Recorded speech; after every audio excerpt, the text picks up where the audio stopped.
Assalamu alaikum wa rahmatullahi ta'ala wa barakatuh. Donc, Inch'Allah, dans cette vidéo, je vais vous donner mon avis sur la situation en Syrie. Je suis obligé de donner cet avis. Je me passerai bien de cela parce que je sais que ça va pas plaire à certains et je vais être obligé sûrement de m'expliquer, de me disputer avec certaines personnes sur les réseaux sociaux, etc. Chose que je, je m'en passerai bien. Mais je suis obligé de le faire parce que je pense que c'est une obligation religieuse et c'est une obligation même tout court, même en dehors du religieux. Donc, j'ai mis sur mon Twitter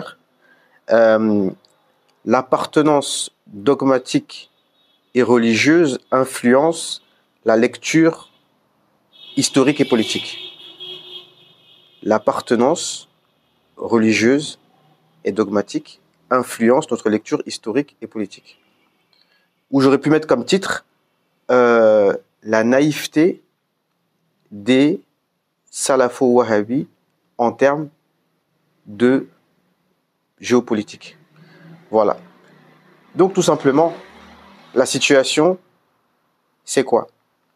La situation, c'est qu'on a un Mohamed El-Djoulani qui est un salafi, d'accord, ça c'est clair, et on apprend qu'il faisait partie de Al-Qaïda, qu'il a fondé Al-Nusra. Donc je vous rappelle que Fabius, à l'époque, dans les années 2013-2014, il disait Al-Nusra fait du bon boulot. Donc il était validé par l'État français, etc. Mais aujourd'hui, il nous apparaît comme quelqu'un qui, alors on nous dit c'est toujours un religieux rigoriste, mais ce n'est plus un djihadiste. Qu'est-ce que je voulais dire dans cette vidéo? C'est que, comme j'ai dit dans le titre, les frères salafis veulent se persuader que c'est vraiment une victoire des musulmans, de leur propre chef, que Allah Azza wa Jalla leur a donné la victoire, etc., etc.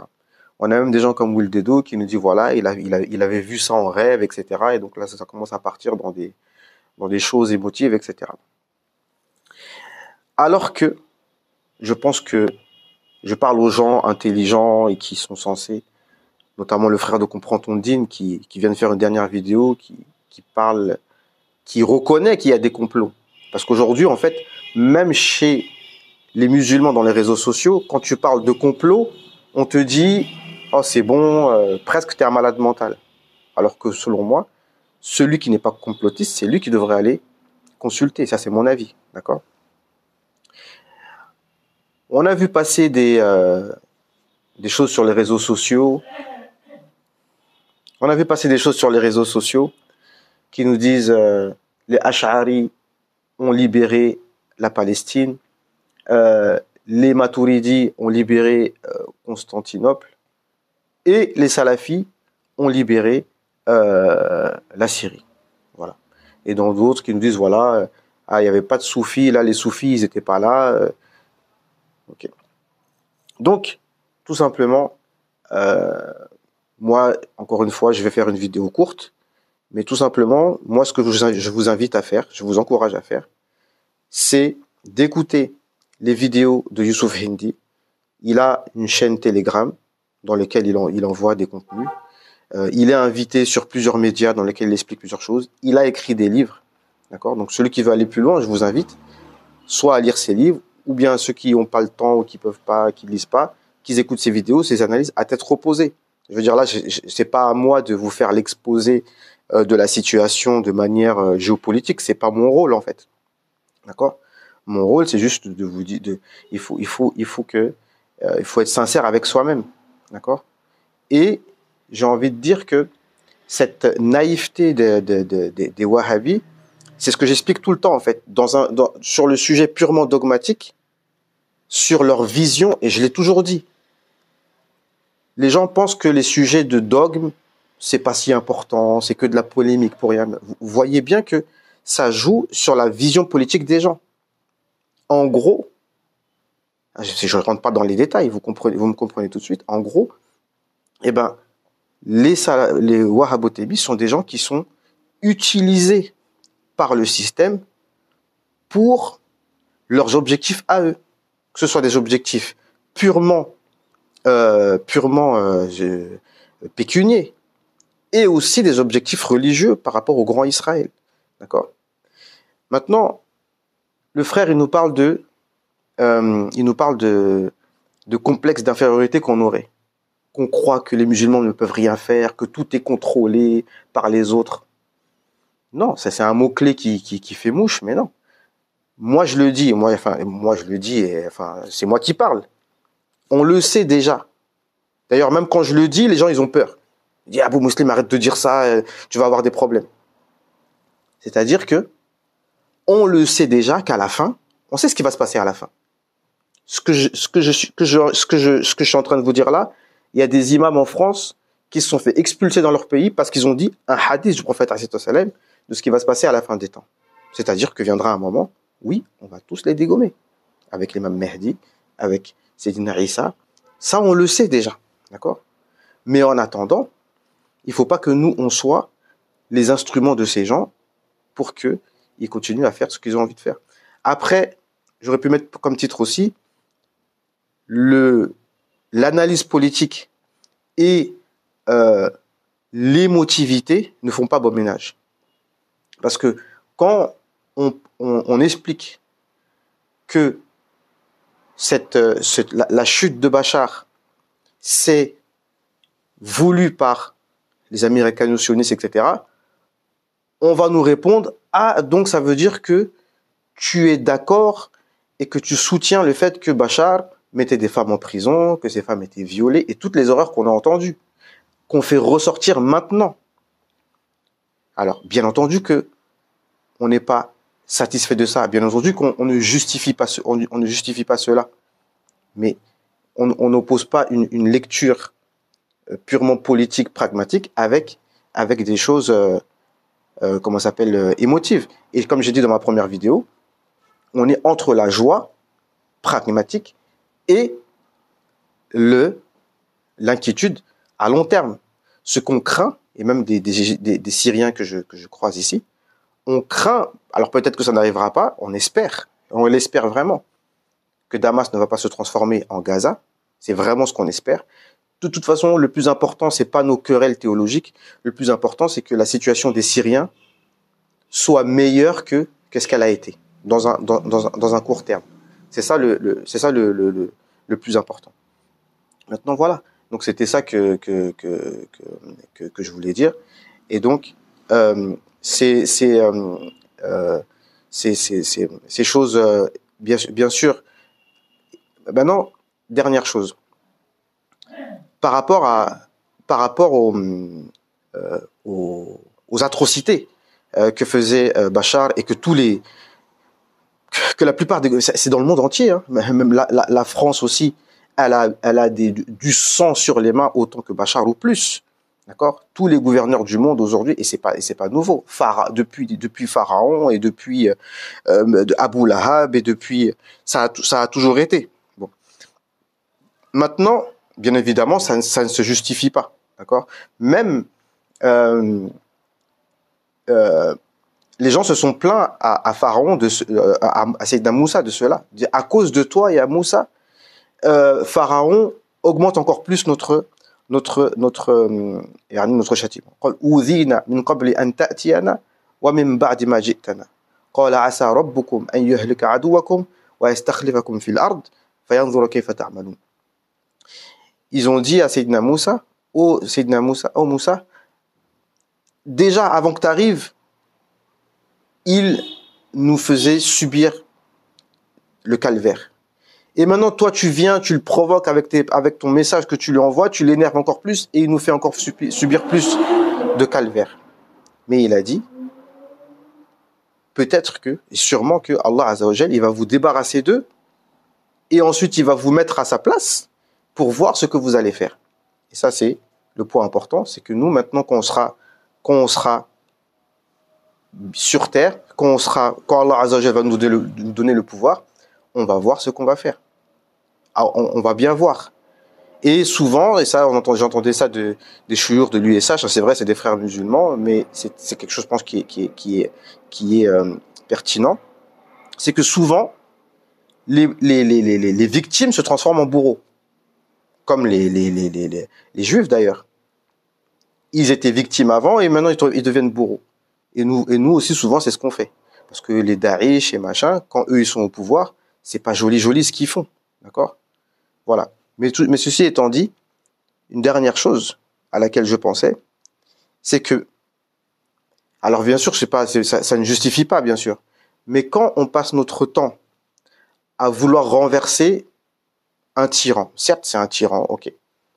Après, on a les hadiths du prophète ﷺ qui nous disent que un gouverneur, normalement, on n'est pas censé à chaque fois vouloir le renverser, etc., parce que ça peut résulter des choses encore pires, comme le fait qu'il va massacrer les gens, etc., etc. Donc, et c'est ce que le prophète ﷺ voulait éviter. Mais quand des personnes passent leur temps à vouloir renverser un gouverneur, ce gouverneur, même si ça ne devrait pas se passer comme ça, mais il met les gens en prison pendant des 40 ans et il les torture, toutes les choses horribles que l'on voit. Moi, ce qui m'étonne souvent, c'est que, en même temps, on veut provoquer, renverser ce gouverneur, mais en même temps, quand il nous attrape, nous met en prison, nous fait des atrocités, on se plaint et on pleure. Bien évidemment, on se plaint ou on pleure. Mais juste une dernière chose, ça c'est vraiment un rappel de Iman, là, on sort de la politique, c'est que lorsqu'on se fait attraper, imaginons, moi je m'imagine que je suis en prison, que je me fais arrêter par un tyran, que j'ai essayé de me révolter contre lui, il m'a attrapé, maintenant il me torture, moi et ma femme par exemple, et mes enfants.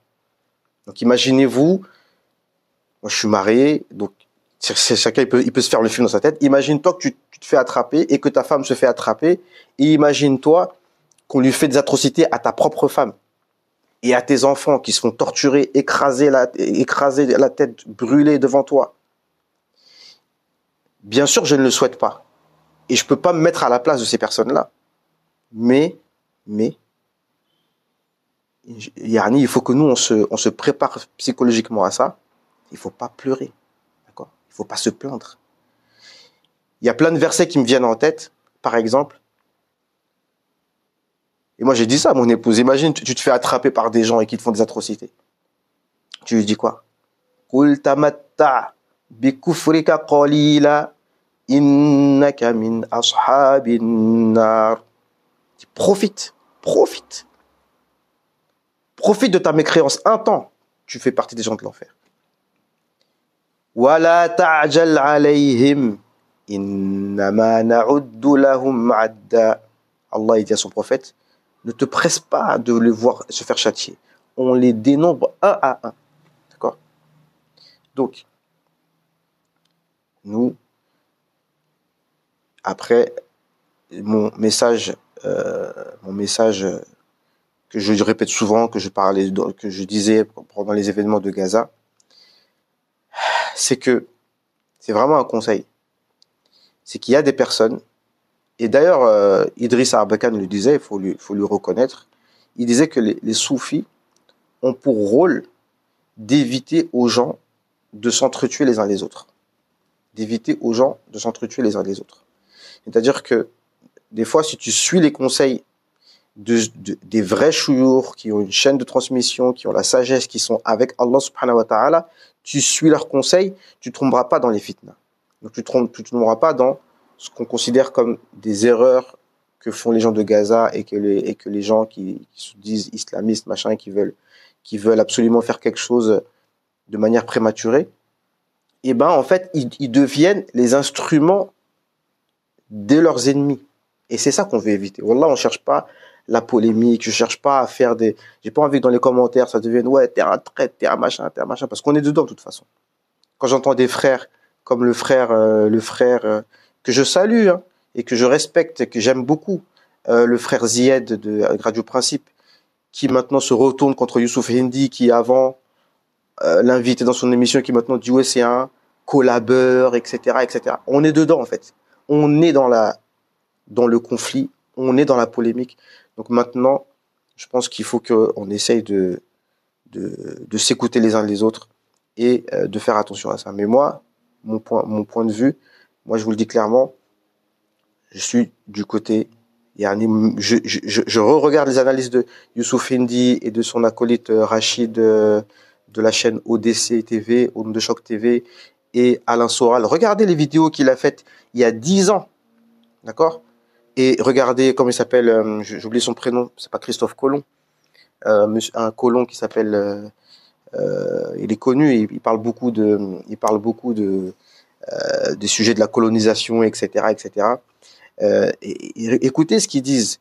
Il y en a qui, c'est des gens qui n'ont rien à voir, ils sont ni salafis, ni ash'ari, ni ce sont des Français, ils analysent la situation, et ils voient bien ce qu'on est en train de dire. Donc je pense que normalement tout le monde devrait comprendre cela. Donc voilà, c'était ça mon message. Moi je voulais dire mon avis. J'aurais pu ne pas faire cette vidéo, ou alors je peux faire la vidéo et ne jamais l'envoyer pour ne pas pour éviter les soucis, d'accord? Mais c'est toujours le même problème, que ce soit sur les sujets de géopolitique ou que ce soit sur les sujets dogmatiques par rapport au ash'arisme et au soufisme et à la politique. Si les gens qui ont de la sagesse et qui connaissent la vérité ne le disent pas, les choses n'avancent pas, d'accord? Les choses n'avancent pas. Mais au final, tout doit se passer comme prévu. Donc on n'en veut à personne, d'accord? Parce que de toute façon, au final, et c'est le fond de ma pensée, même un salafi, même un wahhabi, au final, je le considère comme un musulman, et un musulman, il a toujours du bien en lui. Et chacun sera ressuscité selon sa niya, ces gens qui veulent bien faire, et peut-être qu'Allah Azza wa Jal, effectivement, les utilise pour un bien. Ça aussi, moi aussi, il faut que je sois capable de le reconnaître. D'accord? Donc au final, on est tous des musulmans. L'essentiel, c'est qu'il n'y ait pas que nos cœurs soient unis, mais que on essaye d'ouvrir notre esprit, d'écouter ce que les autres disent et d'essayer de comprendre. De toute façon, c'est les épreuves qui vont nous faire comprendre. Si on comprend pas cette fois-ci, on comprendra après. Si on comprend pas là, on comprendra encore. Il y aura d'autres événements qui vont finir par nous faire comprendre. Et au bout d'un moment, on va tellement être éprouvés qu'on va être dos à dos les uns les autres et on va être obligés d'être unis. Est-ce que je vais me retrouver un jour dans une cellule avec un wahhabi et on sera obligé de s'entendre. Et on sera obligé Allah Azza wa Jal va faire que, à un moment donné, de gré ou de force, on va s'unir. D'accord? Et d'ici là, l'imam Mahdi va venir et voilà quoi. On va, eux-mêmes ils savent ce qui va leur arriver. D'accord? Eux-mêmes ils savent ce qui va leur arriver. Donc voilà, donc de toute façon, la fin de l'histoire, on la connaît. La fin de l'histoire, on la connaît. Maintenant, l'enjeu, mes frères et mes sœurs, l'enjeu, c'est qu'en aucun cas, les ennemis nous utilisent comme eux ils veulent. Après, ce qui doit se passer, va se passer. Leur grand Israël, moi je ne leur souhaite pas de réussir leur projet. Mais comme j'ai dit dans la vidéo précédente, le Dajjal, avec toutes les doigts du monde, on ne pourra jamais l'empêcher de venir. Le Dajjal va venir. Donc il va venir sur terre, il va se prendre pour Dieu, il va se déclarer être Dieu. Certains vont le suivre. Et c'est ça aussi qui est à craindre. Donc quand je vois que malgré les évidences, certains réussissent encore à croire à la propagande actuelle, ça m'inquiète. Ça m'inquiète. Et je finis avec une phrase que Cheikh Yousri a dite. Il n'a pas envie de beaucoup parler sur ce sujet-là de la Syrie. Parce qu'il y a des fois, en fait, il faut savoir garder le silence pour pas parler trop de choses qu'on ne maîtrise pas. Mais aujourd'hui, et je finis sur ça, il a envoyé un signal. Il nous a dit, on faisait un cours et il nous disait, voilà, révisez vos cours de mantiq, les cours de rhétorique, les choses qui travaillent vraiment la raison pure et dure. Et arrêtez de suivre trop la surinformation de WhatsApp, de ce qui se passe à gauche, à droite. Parce qu'à force de se surinformer, d'écouter trop BFM, de trop être sur les réseaux sociaux et de commencer à devenir conformiste et un mouton, tu vas devenir imma'a. Ça veut dire que tu vas vouloir dire comme tout le monde. Faut faire attention, c'est ça la fitna de notre époque. Au bout d'un moment, tu vas vouloir te mettre dans les rangs. Parce que dès que tu dis un discours complotiste, ah, t'es un complotiste, machin. Dès que tu t'es... Donc au final, bah, tu vas te détourner des thèses complotistes pour avoir les thèses de qui alors? Pour les thèses officielles. Parce que c'est quand même étonnant que quelqu'un qui était de Al-Qaïda, de An-Nusra, et que maintenant il se lift, il suffit qu'il se mette une bonne apparence, il enlève son turban, il vient comme ça, et il en envoie quelques signaux, et on y croit tous. Donc ça veut dire qu'on peut croire à tout, en fait. D'accord? Donc, affaire à suivre. Donc moi, je vous invite à aller écouter les spécialistes sur ces domaines, que moi je considère être Youssouf Hindi, Alain Soral, et tous ceux qui sont dans ce sens-là. Écoutez attentivement, lisez, lisez des deux côtés, d'accord? C'est comme dans, pour ceux qui critiquent les Ash'ari et les Soufis, mais lisez avant de critiquer. Parce que c'est toujours la même problématique. C'est pour ça que je répète mon titre. L'appartenance religieuse et dogmatique influence notre lecture historico-politique. D'accord?